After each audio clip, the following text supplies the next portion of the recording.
All right, let's just dive right in. We've all been there, right? Someone is disrespectful, rude, or just impossible. And our first instinct is to get angry, to fight back. But what if there's a better way? Today, we're going to break down 5 really powerful Stoic tips for handling rude people without completely losing your cool.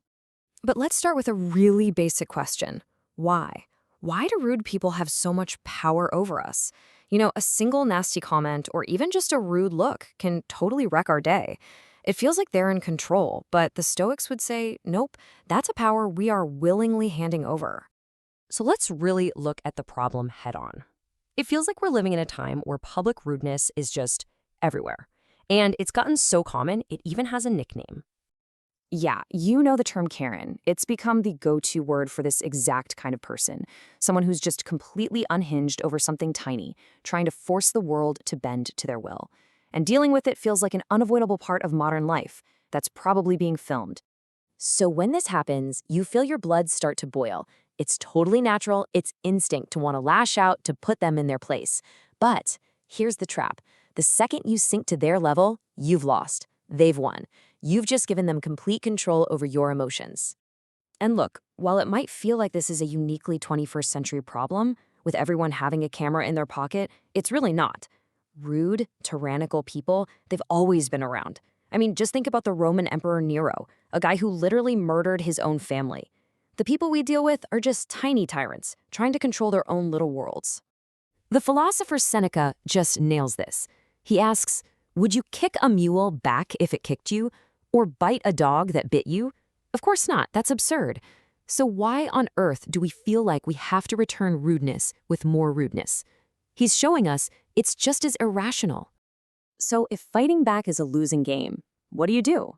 Well, that's where we turn to the Stoics. They didn't see these situations as problems where you had to change the other person. No, they saw them as opportunities to practice mastering yourself. The very first strategy is all about mastering your perspective. See, it's not about what happened, it's about how you see what happened. That's where your real power is. And this is where we find our first 2 big tips. First, we're going to look at why you should try to give them the benefit of the doubt. And second, we'll talk about taking what the Stoics called the view from above. Okay, so our first tip comes straight from a Roman emperor. Marcus Aurelius would start every single morning by thinking, today, I will meet with people who are selfish, rude, and annoying. Now, the point wasn't to be a pessimist. It was to be prepared. That way, when he inevitably ran into someone difficult, he wasn't shocked or outraged. He expected it. And that preparation? It opens you up to our second tip. Think about that person who was just awful to you. What if you don't know the whole story? The writer David Foster Wallace had this great thought experiment. Imagine that lady who screamed at her kid in the grocery store. What if she just spent the last 3 nights in the hospital holding the hand of her husband who's dying of bone cancer? It's probably not the case, but it's not impossible, is it? Another fantastic way to shift your perspective is to take the view from above. This is this Stoic idea of sympathia. Basically, you just zoom all the way out. Imagine you're looking down on the earth from space. From not high up, is this one rude comment, this one little interaction, really that big of a deal? It shrinks the problem right down to size and, kind of checks our own ego that feels so personally attacked. All right, so once you start changing how you see things, the next piece of the puzzle is mastering your reaction. This is all about controlling what you do and, more importantly, how you feel on the inside. This is where we find our next 2 tips. We're going to talk about what the Stoics considered the best form of revenge, and then we'll learn how to strive for something you could almost call a superpower: indifference. So this brings us to tip number 3, and it's a total game changer. Stoicism is not about letting people walk all over you. It's about changing the rules of the game.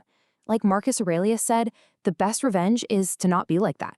Victory isn't about getting even. Victory is refusing to let their negativity make you negative too. That's how you win. And I absolutely love this example from the philosopher Epictetus. Whenever people criticized him, he'd just laugh and say that if they really knew him, they'd have way more stuff to criticize him for. I mean, can you imagine being that self-aware and unshakable? An insult has no power if you don't let it stick. Now for our 4th tip, striving for indifference. Let me tell you this great story about how the founder of Stoicism, Zeno, learned this lesson.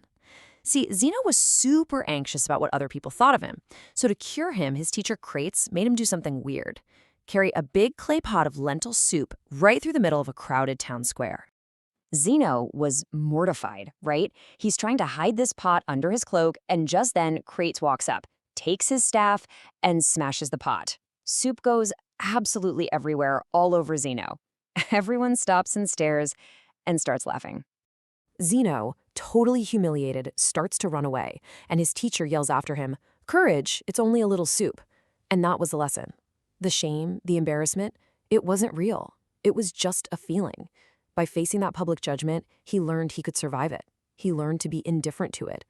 And all of this leads us to our fifth and final kip. And honestly, this might be the most liberating one of all. After you've worked on your perspective and your reaction, there's one last thing you just have to accept. Marcus Aurelius was the most powerful man in the world, and even he couldn't get away from rude people. He literally wrote this in his journal as a reminder to himself. He asked, "Is a world without mean people possible?" His answer, no. Then don't ask the impossible. They're just a fact of life, like rain or gravity. You can't change it. And once you truly accept that, you can make one final mental shift. Instead of getting angry, try asking yourself this question. How much pain does a person have to be in to go around inflicting that pain on a total stranger? And suddenly your anger can start to feel a lot more like pity, or maybe even empathy. So, in the end, it all comes down to a choice. The philosopher Epictetus said that every single situation in life has two handles.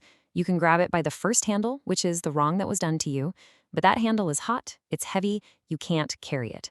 Or you can grab it by the other handle, the one that focuses on your character, your response, on the only things you actually control. And that handle, well, that handle can lift anything. Look, handling rude people isn't about fixing them. It's about mastering yourself. You now have 5 Stoic strategies to do just that. You know that in every single situation there are always 2 handles. So the only question left is, which one are you going to choose?